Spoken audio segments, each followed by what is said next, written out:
Hello, hello. Welcome to Wisdom Wednesday, August 23rd, 2017. Steve Sipress here.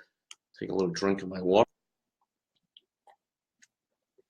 Clear the old throat for Wisdom Wednesday. As always, I start off by sharing my rhino of the day, and today it is this cute little clay modeled baby rhino. And so it's signed on the back, just noticed, on this side, which I'll call back. And I can't make out the name, but I see the year 94. I believe that would be the year. So we have about a 23-year-old baby rhino. I guess he just refuses to grow up. And that's kind of why I picked him. I mean, just look at that look on the baby's face. Is that not one clueless look? Like, I don't know what's going on. I'm clueless, because that is the topic of today's Wisdom Wednesday, this self-proclaimed cluelessness that I see running rampant. And maybe it's been happening forever, but I see it so often in the world of politics, especially because people still have not gotten over, or on both sides, like, what the heck's going on? The nation's so divided in this politics. I mean, so just to let you know, if you don't know me, you don't follow my stuff, hey, thanks. We see Justin is here and Max is here, and we're going to have some fun. And so it's running rampant. Where was I? I'm noticing this on both sides. The nation is so divided. I was talking about how I watch politics because I'm an entrepreneur. I own a business. So it doesn't matter at all who's in government. Has no control whatsoever over my life, my business, my anything. I mean, can't control me at all. So I just watch it for the fun, and it's never been more fun than it has been the last couple of years. Has it not? I mean, it's been pretty much fun for the last, I don't know, 20 years at least here, but it's extraordinarily entertaining now. It's crazy. And so, but, you know, lots of people get all serious about stuff, and like, as if, like, you know, they give over their control freely to government, or people in government, or people in big business, or other people, or their boss, or who, whatever. So of course they're upset about things that, you know, are affecting their life. But, you know, when it comes right down to it, they're choosing to give that power to people, are they not? I mean, if you, you know, oh, you know, healthcare, blah, blah, blah, well, go get healthcare. I mean, take your money, buy health insurance, go see a doctor that doesn't take insurance. They'll be 1/10 the price, by the way, so you need the insurance, and then buy some catastrophic plan.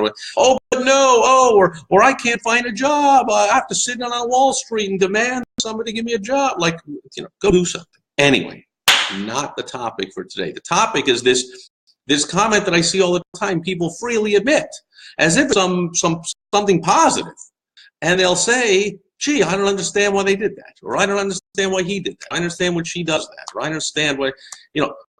And the point I think they're trying to get across, they're trying to make the point that this is an ununderstandable thing, that they just must be a lunatic and crazy because there could be no explanation, when of course it's the complete opposite. There's an explanation for everything.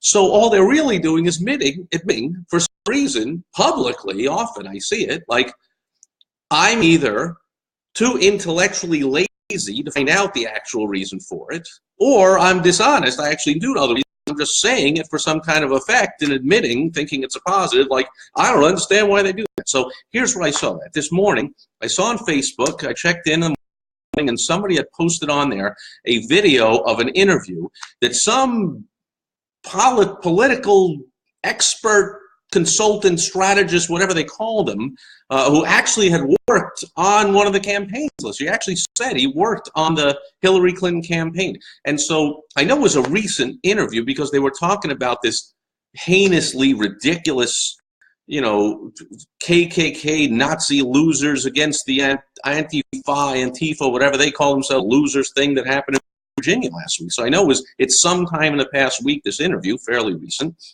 And at one point, the guy said, yeah, you know, I have, and I wrote it down. What did he say?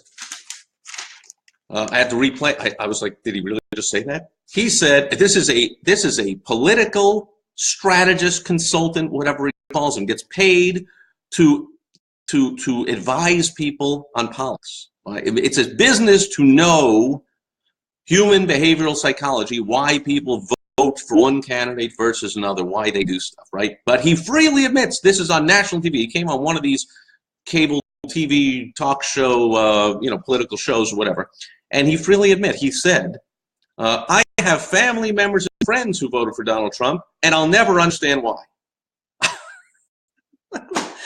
You just admitted that on national TV, that you are putting yourself out as a political expert, and yet you admit that you will never know why somebody voted for one candidate over another. Again, you're either intellectually lazy and you don't care enough to find out why, which in this case, by the way, how lazy do you have to be? He said they're family members and friends. Did you ask them? Did you ask them? Then you might know why. I'll never know why. So you're going to bury your head in the sand forever? I mean, for crying out loud. Again, I know it's within the last week. It's been almost 10 months. It's been almost 10 months. You would think that someone who puts himself out and says, my profession is that I know why voters vote, and I want to get paid to consult the candidates to help them get people to vote for them, so I'm an expert on this. And yet, it's been 10 months since that election, and I will never know why people voted one way or the other, even though they're my friends or family. So, in other words, you know these people, so you know they're not racist. You know they're not xenophobe, homophobe, deplorable, whatever the heck, all that phobe. They're not lunatics. They're not crazy. You know the Russians didn't hack into their emails and convince them, brainwash them to vote for Donald Trump. I mean, you know that none of that stuff happened. You know that none of that stuff pretty much happened to anybody other than some really small lunatic fringe elements. So there's 50 million something people that pretty much you're admitting you're clueless, and you will remain clueless for the rest of your life about why they took a certain action, and yet you put yourself out as an expert in why people take that action. Amazing! How intellectually lazy is that? So I know, I think he's trying to, I don't know, I think he's trying to make the point of they're just idiots or they're just crazy. Sure, like give me a break. And this happens on the other side. So on the other side, I saw another post on another Facebook page, and somebody had put these anti-fascist, now again, I don't know how to pronounce it, and I will remain intellectually lazy on that point. I'm not going to look it up or think or ask or ever want to meet those people. Do you pronounce it Antifa, whatever? I had to look it up when I first was seeing this and go, what is the thing? Up the pronunciation. It stands for anti-fascist. I mean, the people, based on their actions, are pretty much the very textbook definition of fascists, are they not? I mean, it's just, now that's another lesson for another day when we talk about naming strategy and how you name your business, your products, your services, certain processes you have in your business. Like, naming is so important. These people name themselves Antifa or Antifa or whatever, anti-fascists. And I'm guessing that some people, especially some people that are in that group, or if it is if there is an if they're a group or organization, whatever they call themselves, actually believe that they are the opposite of fascists, when of course they're the very definition of fascism. But I digress. Point is, this person said, doesn't everyone see the hypocrisy that I just talked about, that these people who call themselves anti-fascists are like fascists? So they see the hypocrisy. Then he said something like, anyone with a brain cell left in their head, would see this, and then someone got off on another thing and said, I don't know why people believe anything CNN says and they disbelieve everything else. I don't know why. I don't understand. I don't know why. And I was like, you mean you don't know why? Like, look, I know why.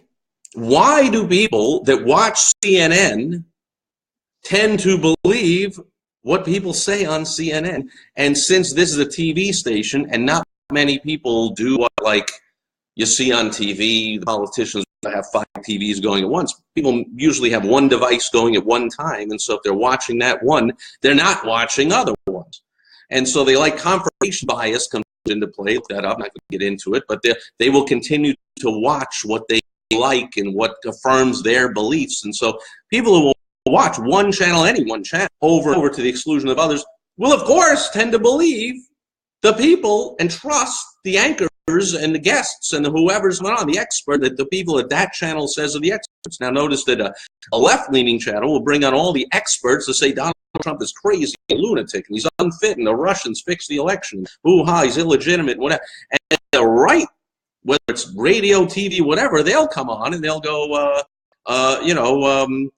Trump is accomplishing great things, and he's on the right track. And why can't the Democrats just give him a chance to do his and work together?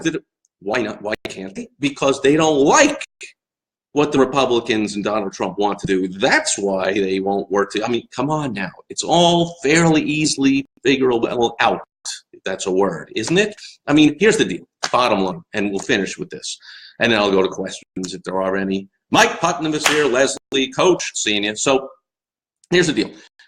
You're a business owner. I hope you're a business owner if you watch my videos. If not, at least they're entertaining for you. But I talk to business owners. And as a business owner, it's your job to know why people take certain actions. That's your job.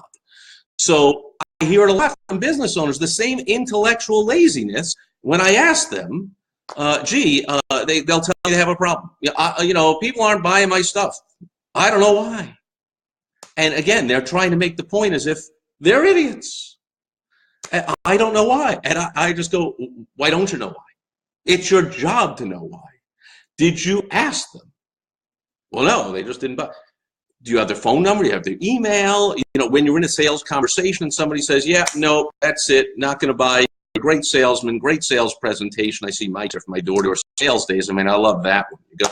You show the guy your teddy bear, it's $5, whatever, and the guy goes, I'm not going to buy it. You are a great salesperson. I'm like, in other words, I suck. Like, thanks for the no. But anyway, but you ask them, hey, can you tell me? I didn't really, who cares with $5 teddy? Go to the next person. But if I'm having a whole 1 or 2 hours or 2 sales meetings, a third one or fourth one or 5 emails or whatever's going back and forth, and finally the person says, you know what, we're just not going to buy. Do you think you might say, look, I know you're not going to buy, but just for the future, just so I can adjust things, can you give me an idea of why you didn't buy?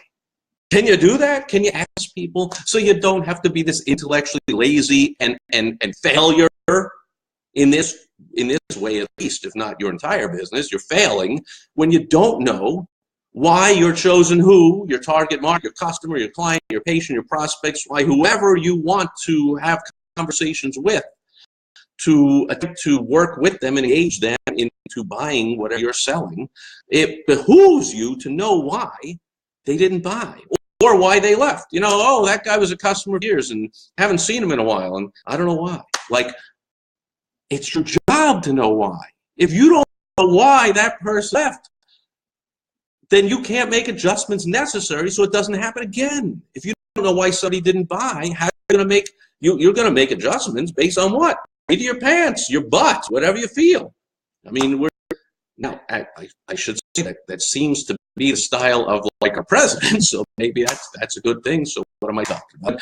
But you ought to know, it's your job. It's not your, you have to know why people do take actions when it has to do with your business.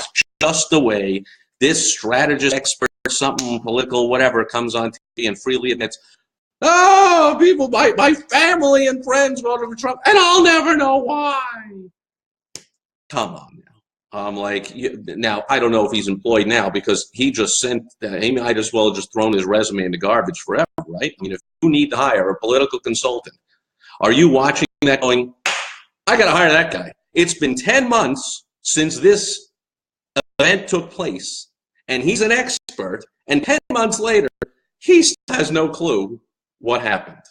Yeah, I'm going to hire that guy. Okay, that's what your prospects are saying too. They're like, man, he keeps sending out the same email, and he keeps putting the same, he hasn't changed his website, he hasn't changed his brochure, he hasn't changed his sale pitch, whatever, and I think I might want to buy from that guy, but he just doesn't get it. He's saying something that's causing me not to buy, or he's not saying something that would cause me to buy. And they won't change. They don't change it because they're just clueless. They're intellectually lazy. Don't do that, okay? So I'm going to keep seeing it. And it is a pet peeve, in case you haven't noticed. to keep seeing people, radio, TV, social media, where keep throwing out this to the public for some reason, like it's some positive badge of honor thing. Like, I don't understand why they do that. Like, all I can think of was, dude, make it your business to understand.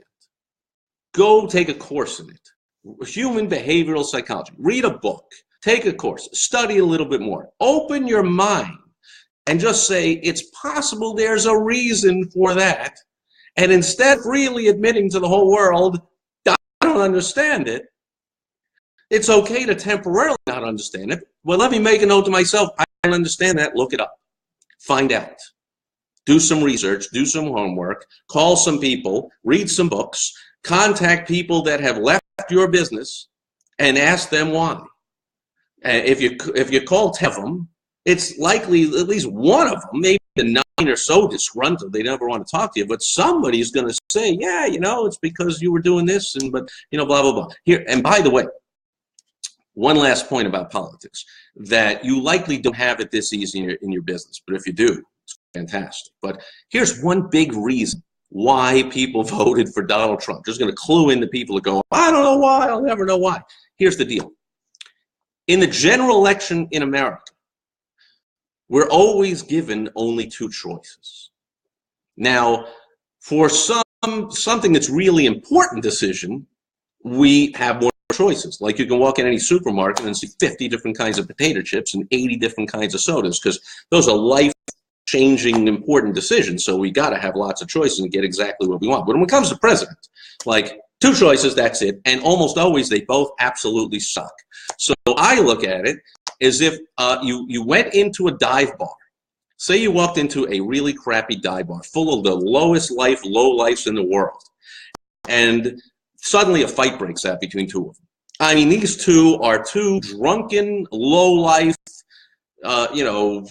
losers, just the pit of the universe, and they're duking it out. And you're watching this, you're kind of mildly amused, like, look at the 2 idiots, losers duking it out. What did I expect in this dive bar, whatever. And then someone taps you on the shoulder and says, by the way, one of those 2 is going to be your next client. You choose. Who do you want? I'd be horrified. Or to the 9-to-5ers, which again, should watching this, but if you are, it would be one of those 2 is going to be your next boss. Who do you want? Now, here's the deal. You cannot choose if you want, right? You can choose a third party. You can say, I'm not going to vote. It doesn't matter. You will still be assigned one of those 2.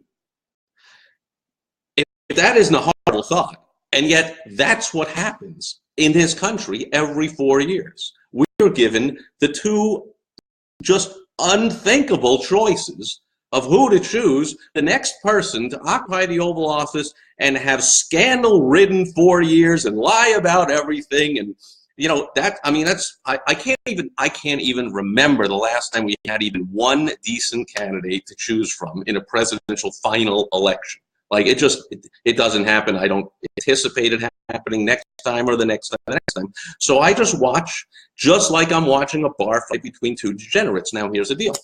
That might be a good clue as to why people voted for one of the horrible, awful choices over the other.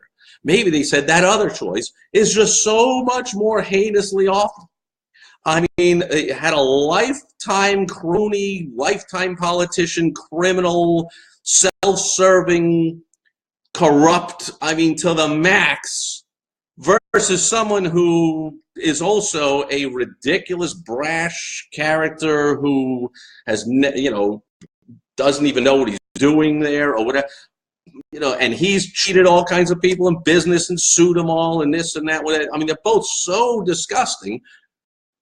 But they just made a choice and said, that's the one I just can't do. Now, here's the deal. If you're a business, if it's ever that easy for you, how easy would it be to win business? If you're in a town, or if you're nationwide or worldwide or whatever, in a bigger marketplace, and there's only 2 choices, it's your lucky day.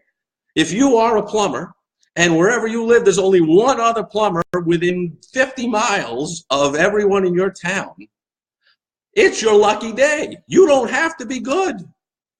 You don't have to be great. You don't even have to be decent. You just have to be any bit at all better than the other guy.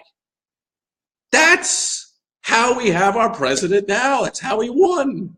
Because all you had to do was be a tiny bit better than like the most unthinkable candidate of all time.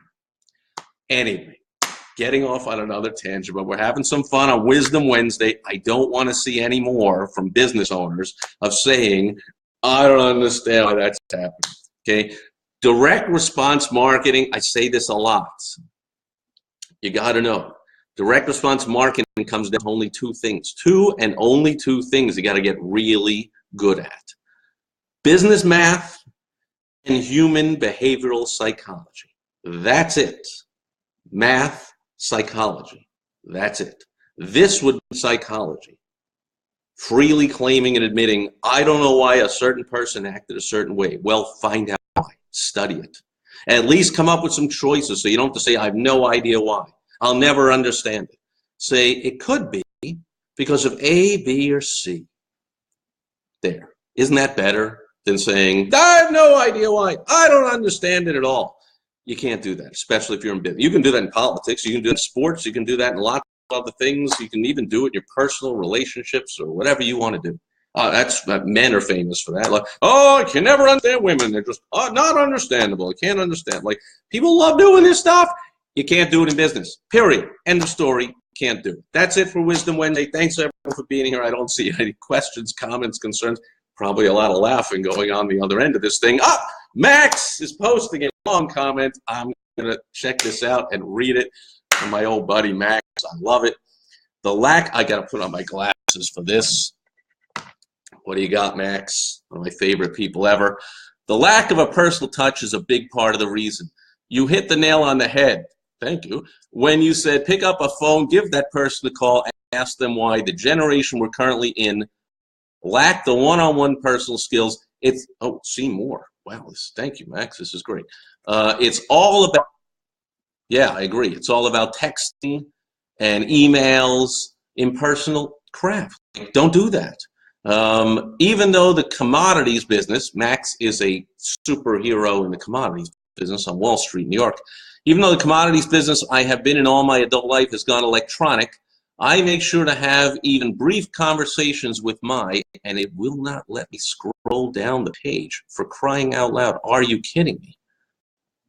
All right, well, here's the deal. When I finish this, I will finish reading that, and anyone can read it that's seeing that, but I get the point, and I know that's true with Max, because Max is successful. And I spent a year, I don't even know if Max knows, but I spent a year on the SIBO, the Chicago Board Options Exchange in Chicago, when I first moved there in 2001. Good timing for me, huh?